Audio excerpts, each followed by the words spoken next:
Hello, everyone. Welcome to another edition of Rural Insights Podcast.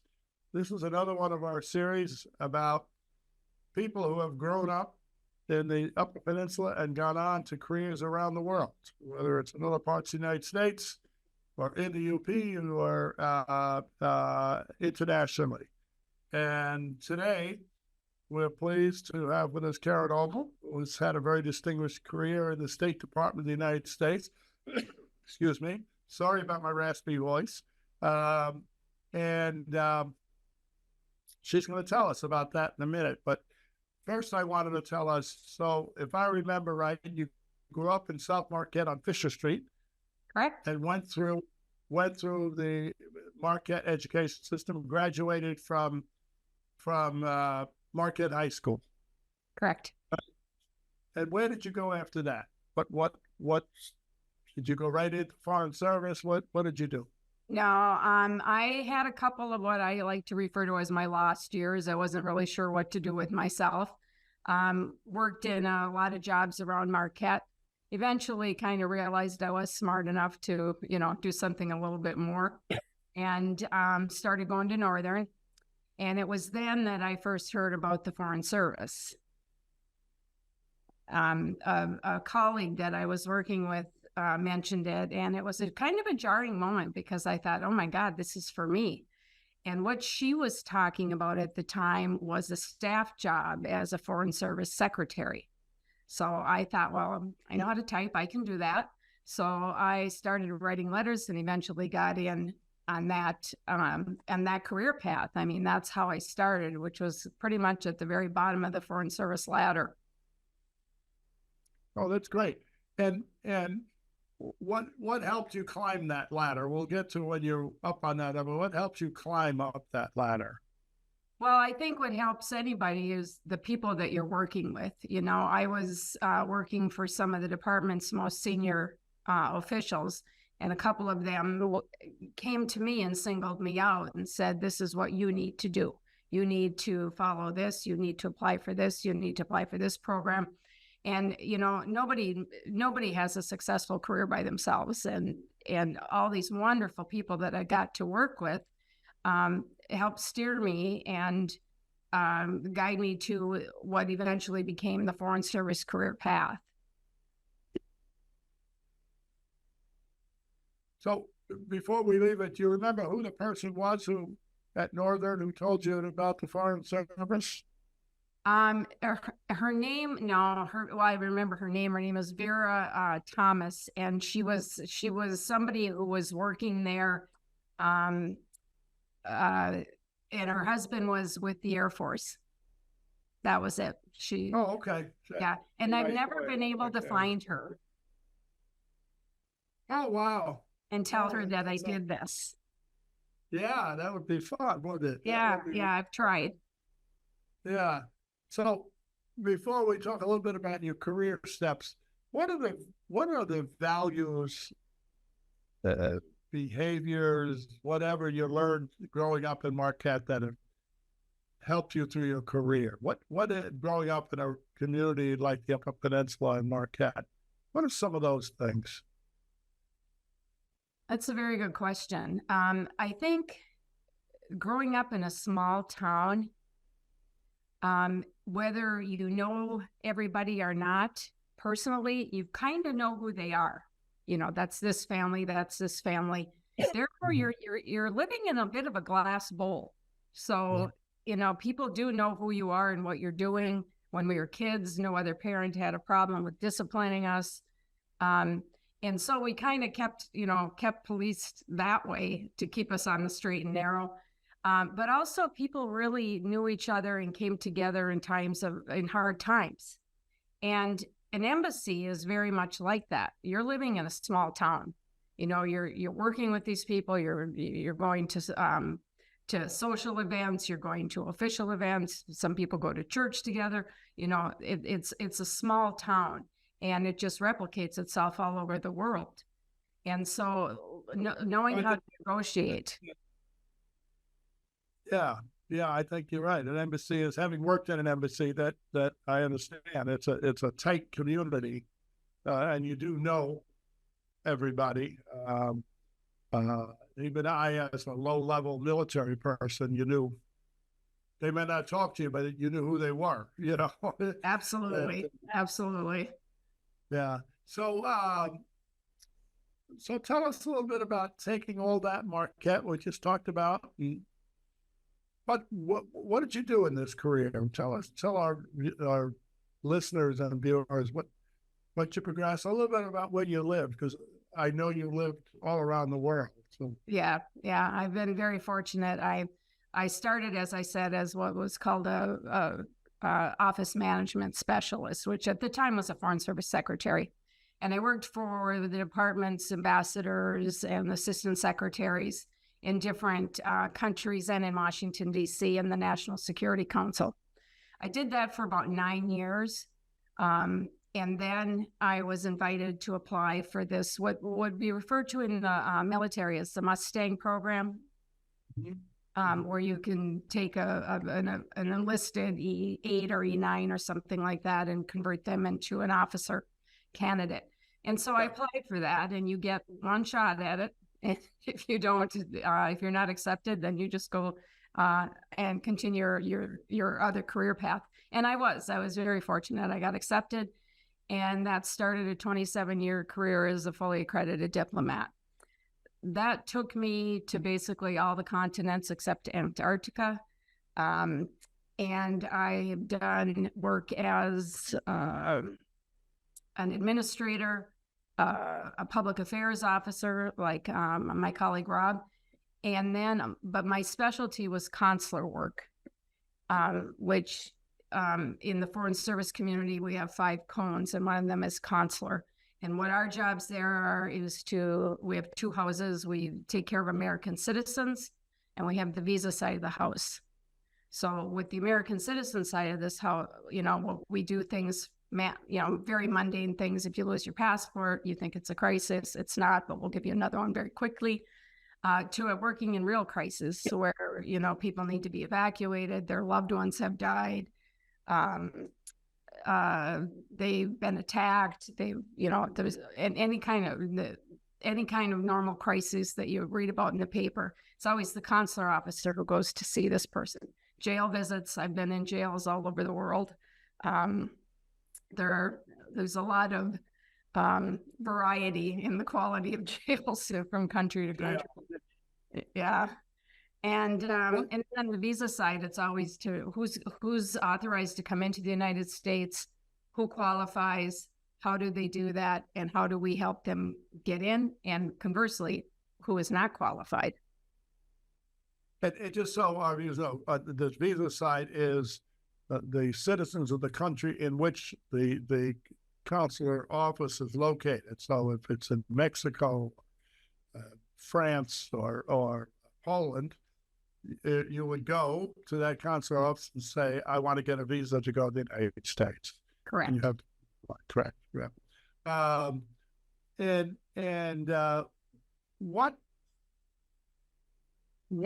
What countries did you serve in the consulates, or where? Because I know you had really a broad experience in that. Yeah, I can whip through them pretty quickly. Oman, Morocco, Lebanon, back to Washington, Germany, Bangladesh, Saudi Arabia, Ireland, Congo, Australia, Turkey, Mexico, England. So what in each of those you learned new skills? Did they make you, is there continued training for you as you go through this experience? So if somebody goes into the Foreign Service, they would be trained to do each function. I'm not explaining that very well. No, I understand your question, though, and absolutely, you've got intense area studies before you go. You've got cultural studies. You've got language studies in the Foreign Service, because language is obviously a very valued talent. And after the age of 40, I had to do 3 languages to become professionally proficient in it. So it's there's constant training, leadership training, management training. How to work with the Hill, how to work with the White House, on and on. So all these places, all from a start in Marquette, and the education you received at Marquette High School and elementary. Uh, uh, Supposing a student in the UP is interested in this foreign service life, what should they do to prepare themselves, and how do they find out more information? Well, I would be delighted to talk to anybody who wants to do this. And it was a career that suited me very well. It's not for everybody, but for those who have an interest in it for a variety of reasons. The first thing they should do is go to the Department of State website, and it's just state.gov/careers. And there are all kinds of options there. And one point I'd like to make that a lot of people don't know, when we talk about the Foreign Service, they always assume we're talking about Foreign Service officers. But within each embassy, we have all kinds of functional specialists who also help us overseas. They are in the Foreign Service, but they're not fully accredited diplomats. And this would include our doctors. We have medical doctors who come in. We have nurse practitioners. We have security people. We have IT people, lots of IT people, office management specialists.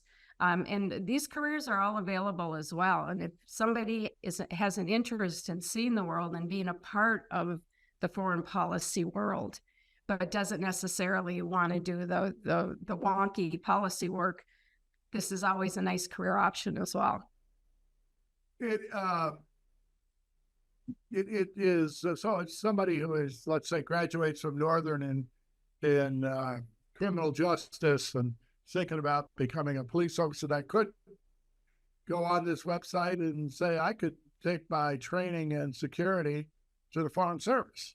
Absolutely. It's a regional security officer, they're called. Yes, absolutely. Okay. And if somebody, what's the age spread if somebody wants to go in? I mean, supposing someone's 28, they're sort of bouncing around, they don't know what they want to do. Could they still do it? Is there median age for Foreign Service officers is 32. Okay. And you can enter as young as 24. I believe that's still current. And as late as 56. Those were the numbers. I'm not so sure they're exact.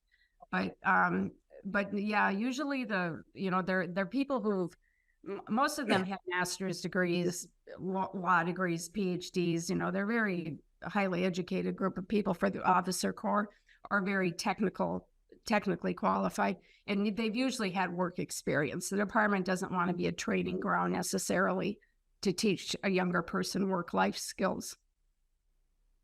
So everybody that goes becomes a member of the United States Civil Service, correct? No, we are the Foreign Service. We are separate from the Civil Service.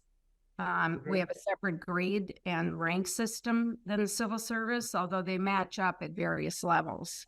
Let me use one.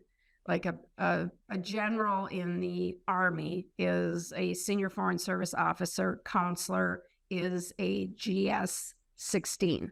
So they all match like that, but we just have a different, it's kind of a boring subject. But yeah. But you would get a government pension when you're done. Oh, totally. And a little plug for the Foreign Service too is we get a lot of time off because our jobs are so remote and difficult. I don't want to underestimate the difficulty of some of these places. It's not an easy life to, first of all, constantly be moving every 2 or 3 years, and we go to dangerous places. Yeah, I mean, that is clearly true. You go to places where other Americans aren't at, actually, at any given time. In any country that we have diplomatic relations with, there would be an embassy and a consulate office, correct? Correct. We have people in just about every country in the world. Well, and why don't you say the website again? Sure. It's state.gov/careers. state.gov/career. And So all I kinds know, of stuff. I'm sorry, you say what? There's all kinds of information there. Great for them. So I know that Rob Hilton, who graduated from Marquette High School, his father was a professor at Norton. I did an interview with. He went in the Foreign Service, and I know you know each other. Yes, indeed. You and Rob. Are there other people who have gone that you know of in Marquette, the Upper Peninsula? Yes, there was an officer. Yeah, I'm the doyen, I think, because I'm the oldest. And Bob's 10 years behind me. And then there was another officer, and I don't have his name, but he's from Marquette. And it's funny because the three of us all had some kind of Bangladesh link. I met Rob in Bangladesh.